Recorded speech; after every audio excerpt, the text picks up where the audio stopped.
అత్యంత అధునాతనమైన మరియు వేగవంతమైన రోబోటిక్ లేజర్ విజన్ కరెక్షన్ కేవలం 6 సెకన్లలోనే. సంప్రదించండి Ramesh LASIK and laser centre.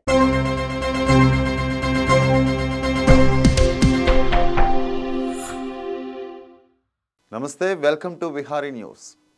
రష్యాతో జరుగుతున్న ఘర్షణ మూడో ప్రపంచ యుద్ధానికి దారితీసే ప్రమాదం ఉందని ఉక్రెయిన్ అధ్యక్షుడు జెలెన్స్కీ హెచ్చరించారు.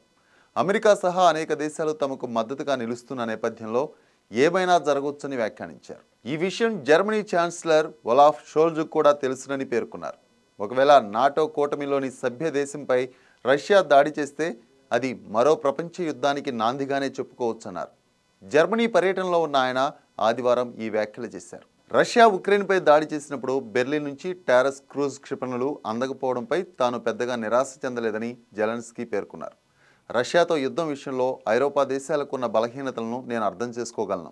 ఉక్రెయిన్ ఆక్రమణకు రష్యా సిద్ధమైన సమయంలో జర్మనీ తన వంతు పాత్ర పోషించలేదని అభిప్రాయపడ్డారు. ఉక్రెయిన్ కోసం ఇతర ఐరోపా దేశాలతో కలిసి ఇప్పుడు అతి పెద్ద ఎత్తున నిధులను సమీకరించే ప్రయత్నం చేయాలని కోరారు. అమెరికా అధ్యక్ష ఎన్నికల్లో డొనాల్డ్ ట్రంప్ విజయం సాధిస్తే ఉక్రెయిన్కు మద్దతు ఇస్తారా అని ప్రశ్నించగా అగ్రరాజ్య విదేశాంగ విధానం ఒక వ్యక్తిపై ఆధారపడి ఉండదని వివరించారు.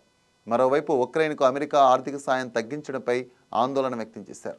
రష్యాతో పోరాటం కొనసాగుతున్న సమయంలో ఇలాంటి చర్యలు ప్రతికూల సంకేతాలు పంపుతాయని అన్నారు.